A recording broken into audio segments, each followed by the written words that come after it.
flashing the lights. What I want is far away. Talk to the moon.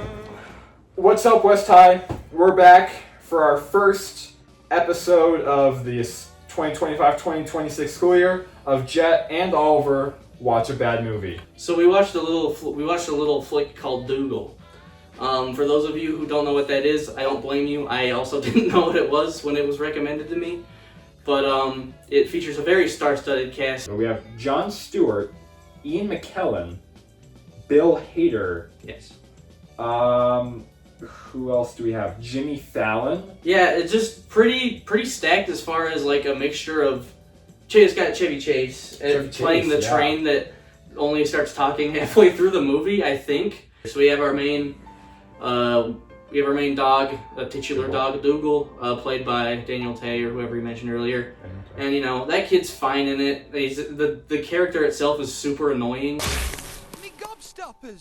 And kind of just gets the other characters into trouble the whole time. So it's really hard to root for a character like that's supposed to be our protagonist. And then we have Whoopi Goldberg playing a cow. I'm trying to... Named Ermintrude. Jimmy Fallon, who plays the rabbit, Dylan. Dylan, yes, the rabbit Dylan. No time for Dylan! Then we have our snail named Brian. He's played by someone famous, I swear. They're all played by... Brian's played by someone I didn't know. So then we have... Brian is someone famous! He's got a funny name. Well, okay, Bill Hader plays the... John Krasinski! Are you sure? No, he was additional voices. Additional voices. What additional voices? There are no additional There's like voices. 7 characters in the movie. At this little town, Doogal is a greedy little sinner, so he tries to get candy, and in the process ends up smashing a cart into the carousel, unleashing Z-Bad, who's been trapped there for some 10,000 years, I believe. And so now Zebedee has to recruit and the thing is that the Z-Bad, he loves... And maybe it's just me, maybe I'm a sensitive little boy, but but while watching this movie, I was very overstimulated by how many overlapping lines of dialogue there are, and how it feels like none of the actors or even people working on this movie communicated with each other. I'm going to add to what my associate's been saying here, and say that on top of fast pacing, yes, this movie is incredibly fast paced, but not in the sense that like Scott Pilgrim is fast paced or Indiana Jones is fast paced. It's fast paced in the sense that there's no mortar connecting things, Yeah. It's like bricks thrown at each other, and that's just scene after scene. Every time anyone spoke, it was like the audio was like playing right into your ear. Like a character could be far away, it could be a huge wide shot, the character's way far away, and what they're saying is clear and it's crisp, and then they get closer and it doesn't change, and every single line of dialogue is mixed the exact same to where it sounds like it's just like one incessant voice saying all the lines of the movie. Hi, you are clever. It's all about altitude over attitude, dude. Excuse me, but there's still one small problem. We have no... And I'm going to use this to segue into something we'll both talk about, which is the lines of the movie. Mostly being references to famous Hollywood films. Animation and cinema. Puss in Boots 2 is the best movie ever made! It's really dark and edgy! You've probably rewatched Disney or Pixar movies recently, and then you can probably acknowledge, some of these jokes kids wouldn't get, whether they're more adult in content or more adult just like referencing things that adults would get. So imagine if a whole movie was made up of a compilation of the worst of those jokes, because I can't imagine how a kid would not only not be bored, maybe aside from the flashing colors on screen, or would just understand they don't really reference that many kid-friendly movies. Like, they're not inappropriate movies, but they're not movies kids that are going to be in the age range for this are going to watch. They're not making jokes that kids get. They're not really making jokes sometimes. Our favorite scene... In this scene, our characters are in a Temple of Doom, so to speak. And a bunch of skeleton pirate-like people emerge from the ground. And they start saying lines that are references to famous you know, pop culture pirate or skeleton stuff. They're like jokes. Like, do you have an example of not the one that we're thinking of? I'm pretty sure one of them says, "Here's Johnny," which is fine, whatever. It's like stuff like that. That's not explicit. But then one of the skeletons, they say, with no context, no background, and nothing else, they say this. They get it and they say, Pirates of the Caribbean. It's like they wanted...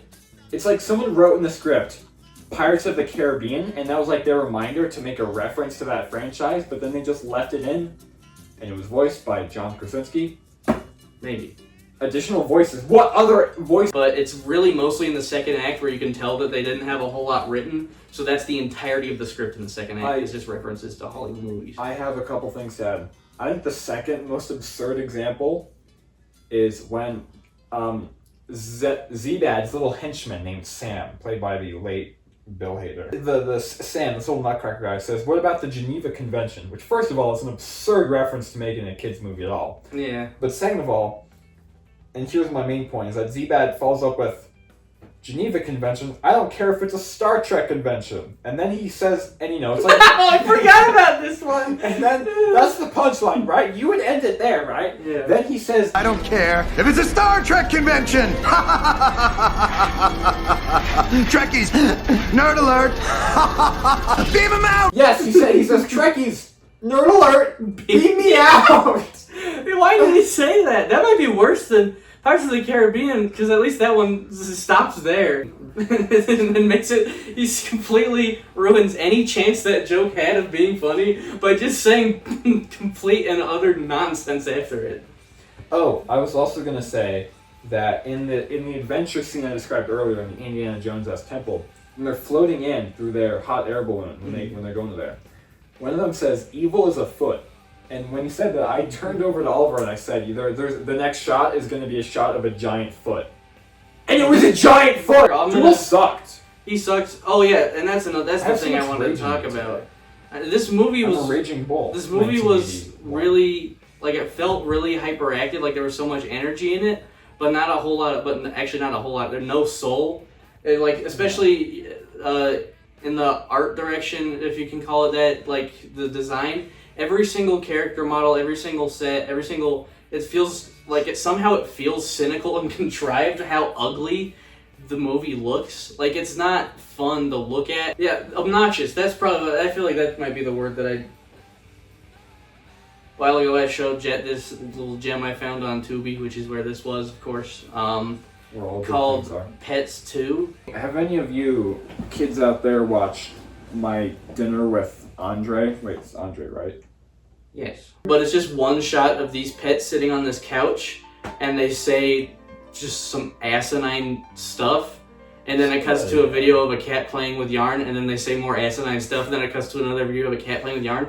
I was in so much disbelief when I was because the first 20 minutes I was like, wow, this is an absurdly long introduction. Then I skimmed through and I was like, oh my god, this is the whole movie. It's like an assault to the senses. It's like getting bombarded with mediocrity at a high... No, getting bombarded with pure trash at lightning speed. Lightning bolt shoot from my finger! Well, anything you would like to add, my friend? Willow, thank you for the recommendation. This was a very draining movie.